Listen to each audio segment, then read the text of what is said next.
Hello and welcome to the podcast for Chapter 5, The American Revolution, from Gentry Protest to Popular Revolt, 1763 to 1783. Between 1763 and 1783, Americans increasingly rebelled against English rule, declared independence, and finally won the military struggle against the British, establishing the United States of America. Structure of colonial society. At the end of the 7 Years' War, American society on the whole was young, optimistic, and prosperous, and Americans looked to the future with considerable political and economic expectations. They did not expect revolution or look forward to national independence. Breakdown of political trust. Through the mounting conflict that culminated in 1776, King George III, his ministers, and Parliament based their stance on inaccurate information from the colonies while stubbornly defending Parliament's sovereign supreme power over every part of the dominions of state. It was clear that the colonists and individuals in England did not understand each other or the stakes at hand, and soon compromise became difficult. No taxation without representation, the American perspective.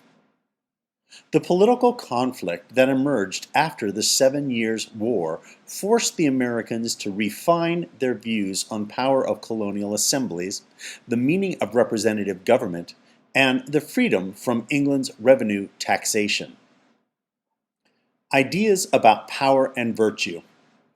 Although many of the political ideals of American colonists were based on the traditions and theories of John Locke and the Commonwealthmen, their ideology also included a heavy emphasis on religious and moral components that most likely emanated from the Great Awakening. American political ideology found power dangerous unless countered by virtue. To believers, political error resulted from corruption and sin. Eroding the bonds of empire.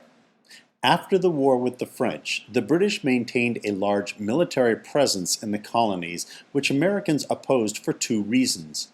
British troops failed to protect the thousands of Americans who died during uprisings by Native Americans in the backcountry, and after the proclamation of 1763 was issued, British troops obstructed Western settlement.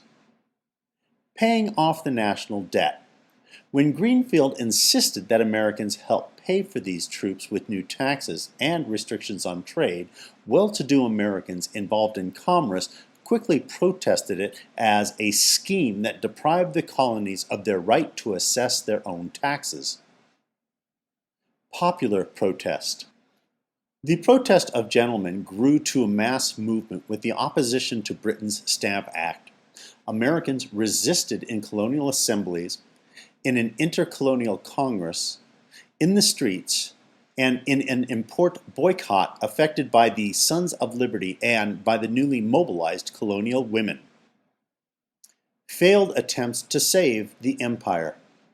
A new English government repealed the offensive Stamp Act while maintaining the principle of parliamentary supremacy, included in the right to revenue taxation, but the crisis had reduced American respect and loyalty for Britain's imperial office holders. Fueling the crisis. Townsend's new ministry tried new taxes on American imports and new enforcement mechanisms, including customs commissioners supported by admiralty courts.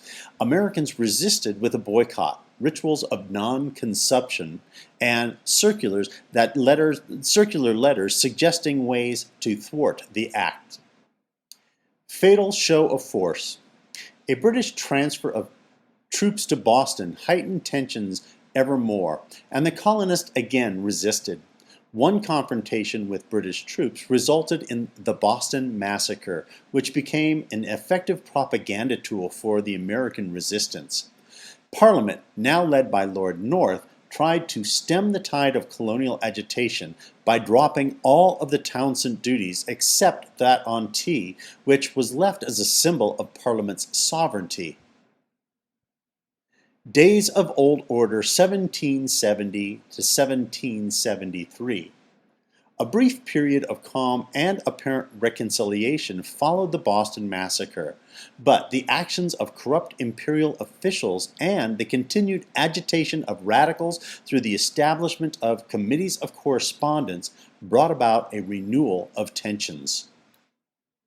The final provocation, the Boston Tea Party. The Boston Tea Party, a colonial response to the new English regulations known as the Tea Act, led to the Coercive Acts and American Rebellion. Steps towards independence. With the fighting begun, 55 American delegates from 12 of the colonies met in a Continental Congress, which Adams soon led into a radical stance which included forcible resistance to the Coercive Act and a boycott of British imports. Shots heard around the world. Before the Continental Congress reconvened, the first blows of the American Revolution fell at Lexington and Concord. Beginning the world over again. The fighting in Massachusetts led to a second Continental Congress that slowly took control of the American war effort. Though some delegates expressed indecision regarding independence, British action in the passage of the Prohibitory Acts and the emergence of Thomas Paine's common sense pushed them to a formal declaration. Fighting for independence.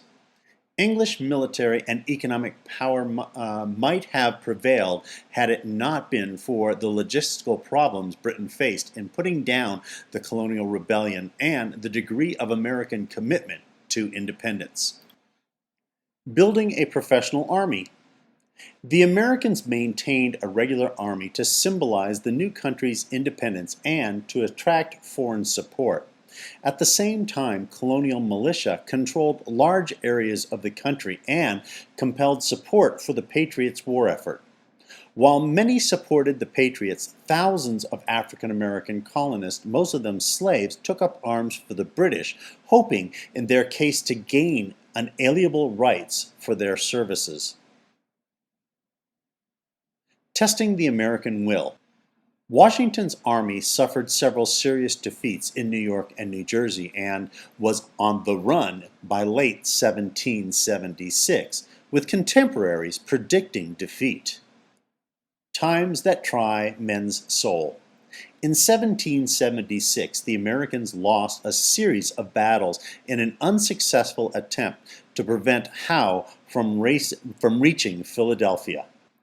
Victory in a year of defeat. In 1777, the Americans captured Burgoyne's army at Saratoga, but they lost again at Germantown before digging in for the winter at Valley Forge. The French alliance.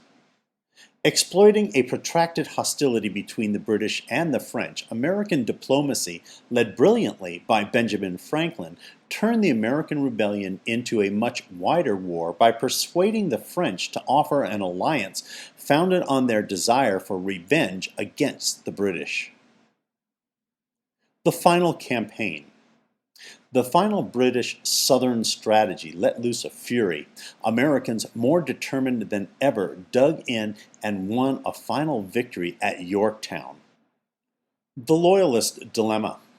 Many Americans remained loyal to the Crown, often because they feared independence would bring social disorder, which would threaten the very liberties for which their American patriot opponents fought. American hatred and British distrust forced almost 100,000 Loyalists into bitter fight with their homeland. Winning the peace. A highly talented American peace delegation that included Benjamin Franklin, John Adams, and John Jay negotiated a very successful treaty with the British, gaining not only independence but also very favorable boundary and important fishing rights. Having won the war for independence, the Americans still face many difficulties in shaping a new Republican government, having closed but the first act of a great drama. Well, once again, that is the podcast for Chapter 5, The American Revolution. As always, any questions or comments, please email me at dshocket at washoe.k12.nv.us, and until next time, we'll cast you later.